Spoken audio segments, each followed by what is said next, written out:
Hello and welcome to another episode of Keeping London Healthy. I'm Dr. Mario Elia. Last month, we spoke to Dr. Sydney Hutnik, an ophthalmologist, about eye health, and we had a lot more questions to ask her, so she's been kind enough to join us again this month. So after the break, we'll be joined again by Dr. Hutnik.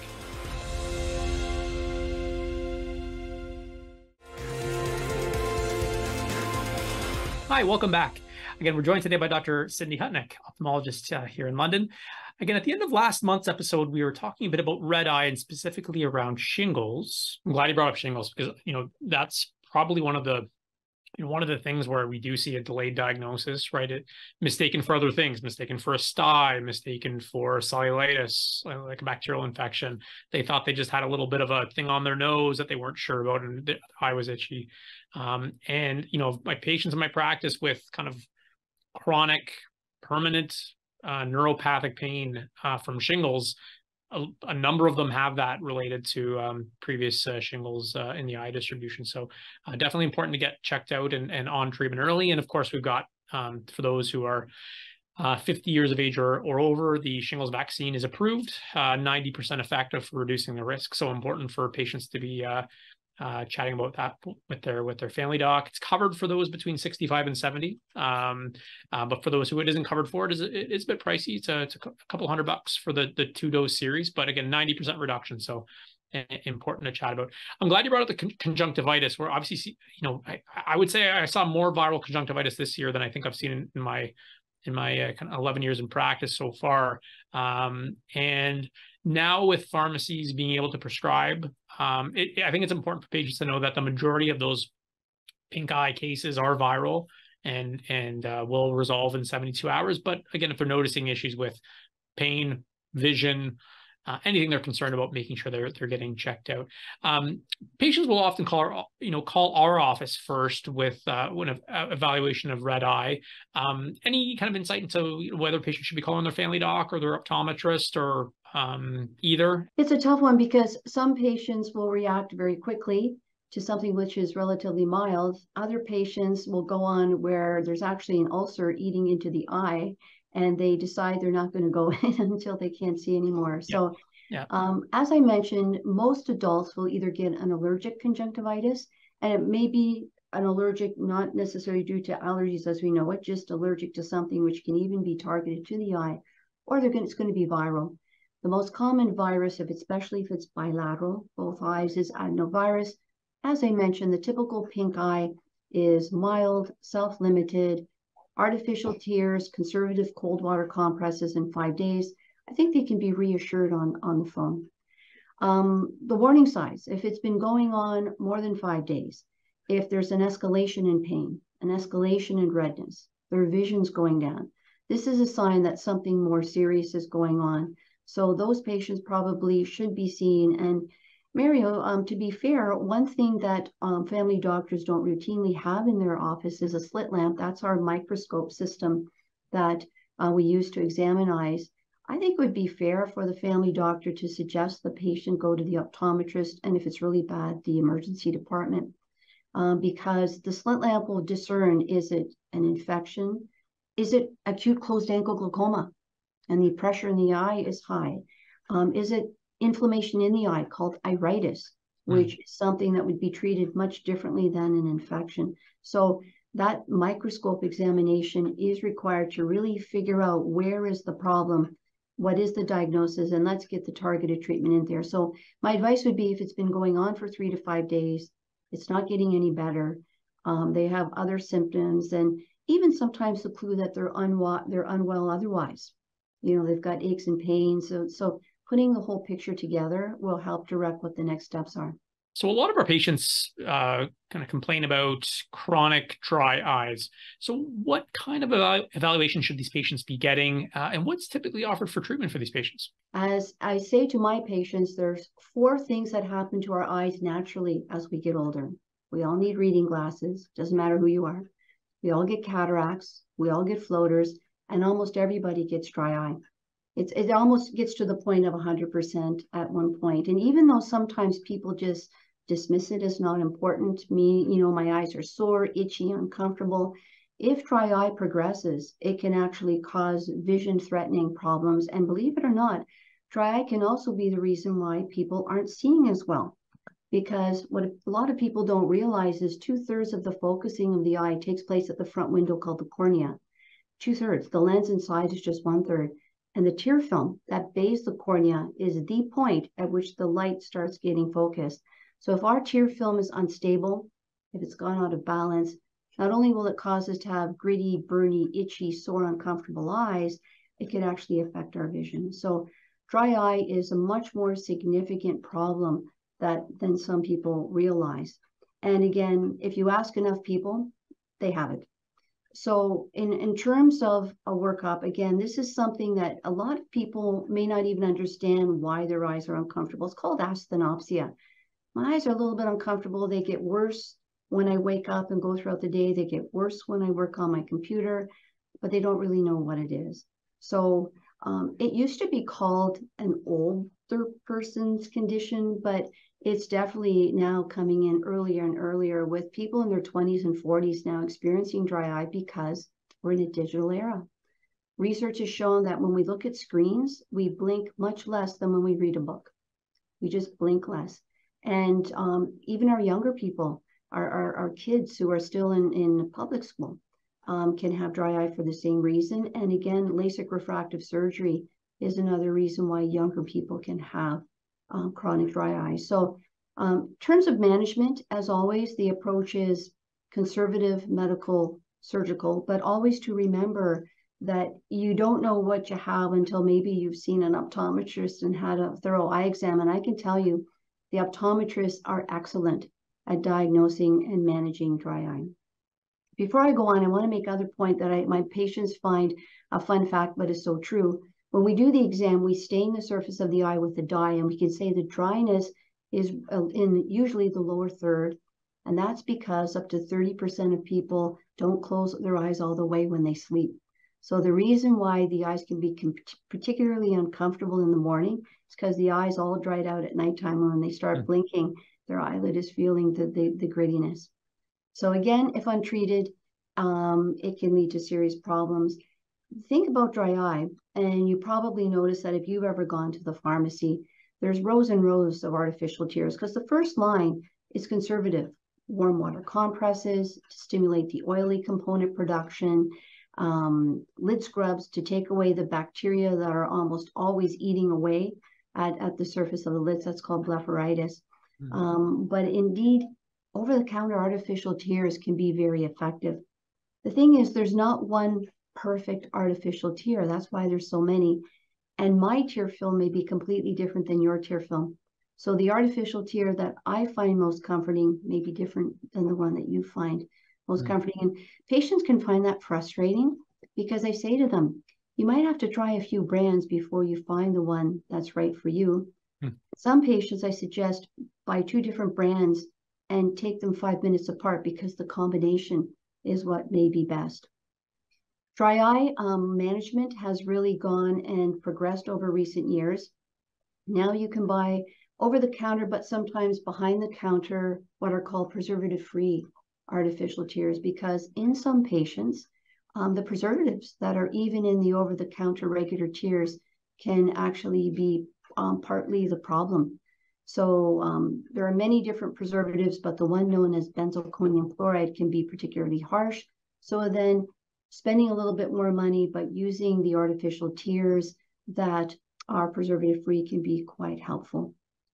Then we go on to other things. So it's an escalation, right? So in addition to, and a lid scrub doesn't mean just, putting some water on your eye. It actually means taking a terry cloth and scrubbing where the eyelashes come out of the eyelids to really scrub away some of the bacteria that are sitting there and clogging the glands. There's also things called a Bruder mask, again, which is something you can heat up and put on your eyes. And the whole idea is to stimulate the oily component, because in most people, they produce enough water. And that's why people actually have tearing. They think I'm a little bit crazy when I say the reason you're tearing is because your eyes are dry. The reflex tearing is being stimulated by the surface dryness. And what the patients don't have is enough of the oily component to prevent the evaporation. As we move on, there are medical treatments. There are eye drops that we can prescribe, which are not tear replacements, but they're actually topical cyclosporin. That's the same medication that they give to people after a liver or kidney transplant to prevent rejection. And it's a drug that you use twice a day in an eye drop and actually stimulates your natural tear gland to produce better quality tears. That can be prescribed by ophthalmologists, family doctors, and optometrists. And then there's even more significant oral medications that are usually not well tolerated. Then we can even go on to some types of procedural interventions.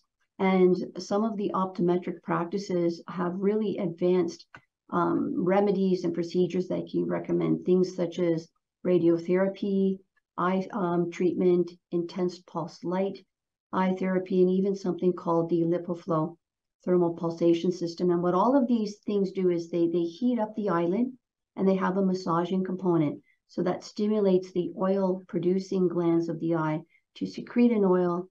It comes into the eye, it bathes the eye, it keeps your natural tears there longer, and people find that really quite effective. And we'll be right back to talk with Dr. Hutnik a bit more right after this.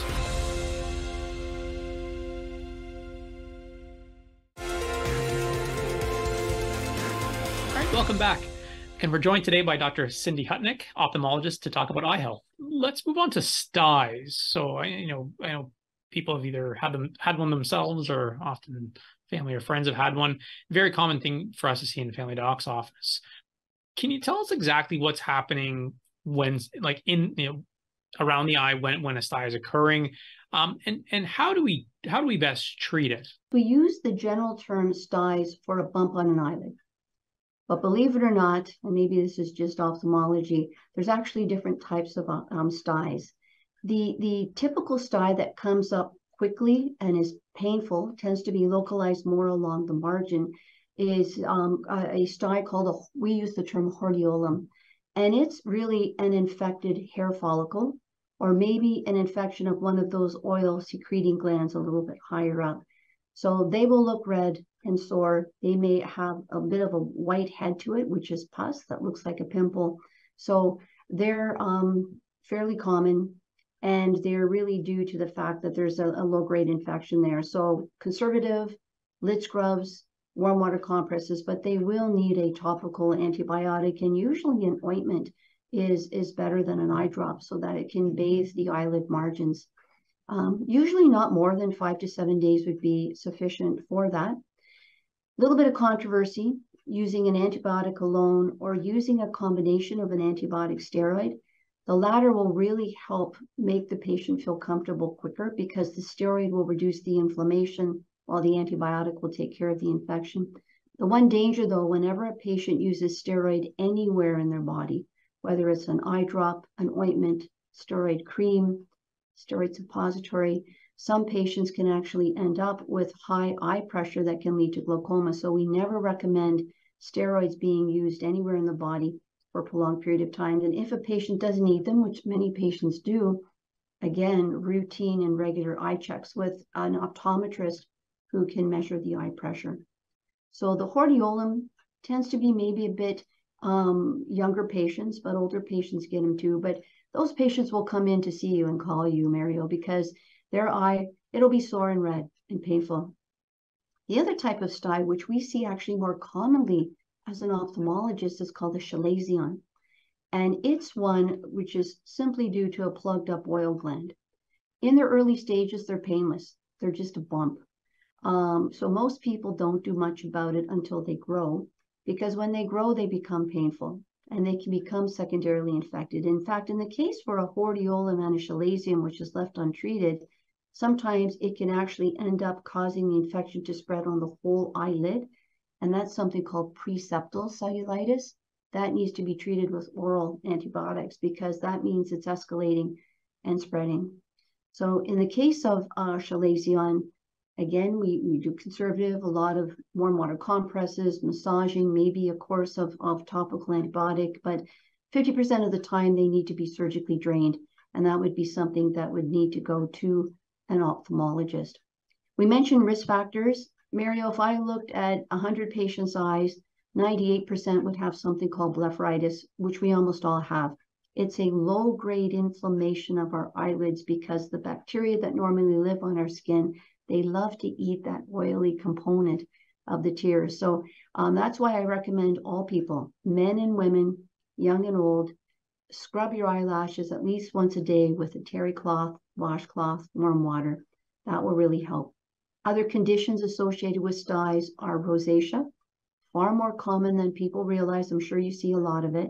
And even diabetes has been a risk factor associated with a greater incidence of styes. Like a spot anywhere else in the body. If patients are having lesions on their eyelids, upper or lower or around the eyes that aren't resolving, make sure you get checked out by your family doc for that. Especially as people get older, you can get non-melanoma skin cancers, basal cell carcinoma, squamous cell carcinomas on the lids. I've seen a number in our practice, so make sure we're not ignoring any spots that aren't resolving. I'm a big fan of lumps and bumps around the eye being seen and treated and excised if possible, because you're 100% right. A chalazion and a stye is a very distinct bump, but people often get these little growths around the eye, and you're right. They can be basal cell, squamous cell, and even sebaceous carcinomas. So if it's not going away, it definitely should be checked, and no hesitation to send to an oculoplastics ophthalmologist for an excisional biopsy. Patients will often kind of casually mention in conversation with me that they've been having floaters or even flashes in their vision. Are these symptoms concerning? Should patients be seeing their either their family doc or their optometrist for evaluation for these floaters or flashes? All of us, if you look at a human eye and you cut it open, behind the colored part of the eye, it's a big bag of jelly called vitreous. And 99% of it is water, but the other 1% is made up of a protein called collagen. When we're young, it's homogeneous, attached. We look through it, we don't notice it. As we get older and the numbers are 50% over 50, 60% over 60, 70% over 70, the jelly starts turning into a liquid, and one point pops off the back of the eye. So now we have our own liquid jelly floating in our solid jelly, and we see these floaters. In 90% of people, they're very annoying. They're very frightening, because when they happen, you suddenly are seeing something with also maybe a few flashes of light, because the vitreous is now loose, and every time it bangs into the retina, the brain perceives light. 90% will settle on their own, but 10% will go on to a retinal detachment, a retinal hole, which can lead to a detachment, which is a surgical emergency. So if a patient sees 1 to 10 floaters, they're probably the safe floaters. But if you see suddenly hundreds of floaters, and you see a curtain coming in any direction, or you see flashing lights not going away, that should be checked immediately. Interesting that we talk about floaters. The treatment has always been of the 90%, just watch and wait. Get it checked though. Every floater should be checked. Maybe not immediately if it's 1 to 10, but definitely see the optometrist within the month if it's the 1 to 10. I was just at a meeting on the weekend, and there were a lot of American speakers, and people are now talking about maybe some interventions for floaters, either doing a laser vitreolysis or doing a removal of the vitreous called vitrectomy. And it's a bit of a controversy still, but people have shown data that patients truly do see the beneficial effect. Not quite here for prime time in Canada yet, but for something for us to all keep a watch on.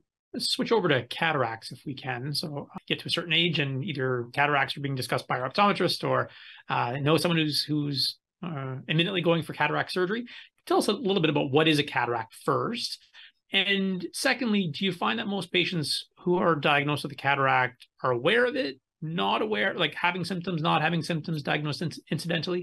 If you can just touch on that. The natural lens of our eye, which focuses 1/3 of the light, which is internal, it becomes cloudy. Now it's not too complicated. There's different types of cataracts. The type of cataracts that younger people get are called posterior subcapsular. Ironically, they're more aggressive. They tend to grow quickly, and they can cause a lot of glare and halo. The type of cataract that older people get is called nuclear sclerosis. It tends to grow a little bit slower. Cataract is so interesting, Muriel, because some patients have very little cataract but are very visually affected by it. Other patients have really reduced vision below the driving standard, and they don't even believe they have a cataract. So there's elements of visual perception that are very personal. And, whether or not a patient's cataract is visually significant is a discussion between the optometrist, the ophthalmologist, and the patient.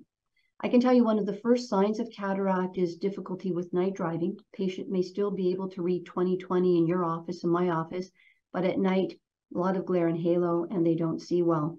So night vision can be a problem, glares and halos. And generally what happens though, the ability to read goes down. And in the province of Ontario, the government states, Ministry of Transport, you need a vision of 20/50 or better in at least one eye. So the number one reason why patients get their cataracts, I will be honest with you, has historically been their driver's license is being threatened. They actually don't think they've got much of a problem, but they're on the border of not having their driver's license renewed. Other patients though, and I think we're seeing a trend of patients more and more being bothered by cataracts younger, because now there's something called refractive lens exchange, where rather than having LASIK surgery to remodel the cornea to reduce the dependency on glasses, younger people are having their lens removed because the implants that can be put into the eye can now mimic spectacles by correcting a shape of the eye situation called astigmatism, or by actually putting in a multifocal implant that mimics a bifocal spectacle lens. When patients referred by their optometrist to an ophthalmologist for consideration of cataract extraction, they're often offered various package, right? Various lens of varying costs. What should patients be kind of considering when they're kind of tasked with this decision of what lens to purchase or to take the publicly funded free lens? Used to be all publicly funded by OHIP, monofocal lens, vision 20/50 or worse, but now there's many options. And as I alluded to, the technology of measuring the eye prior to surgery and the types of implants that can be put in, some patients may end up seeing better than they've ever seen before. And the opportunity to become spectacle independent is now very much on the table. So again, the way it works, Canada Health Act states that cataract is something that is covered by OHIP. So that's your standard cataract surgery, standard measurements, standard monofocal lens. If patients want those opportunities to be less spectacle dependent, then they can opt for some of the, whether you call it premium, although people don't like that term, basically the upgrades, where you can have an upgrade in how the eye is measured rather than ultrasound using laser-based measurements.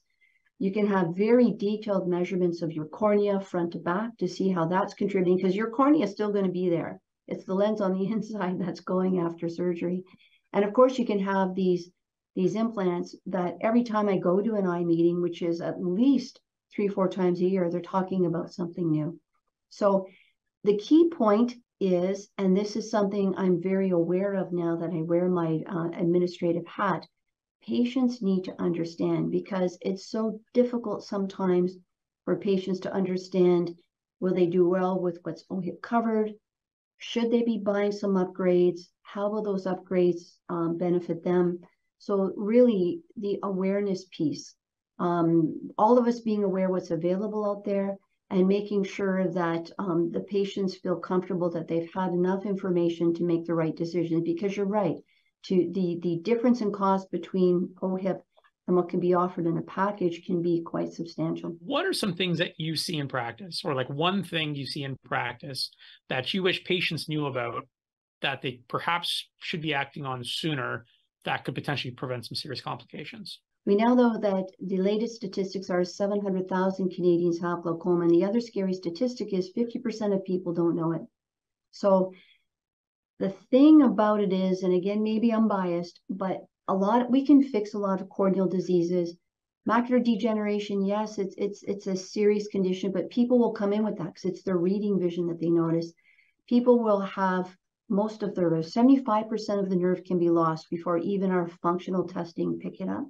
So I think Canadians, people in Ontario, people in London, start screening for glaucoma early. And there's open drain type, closed drain type, and you have no idea you have it unless you've seen an optometrist. So because you can't fix the damage, and because it can be moderate to severely advanced at the time of diagnosis, it's the one thing that I would encourage people to be screened for early. Hey, Dr. Hutnik, thanks so much for all of your words of wisdom and all your the knowledge that you've imparted to us over the last couple of episodes. Thanks again.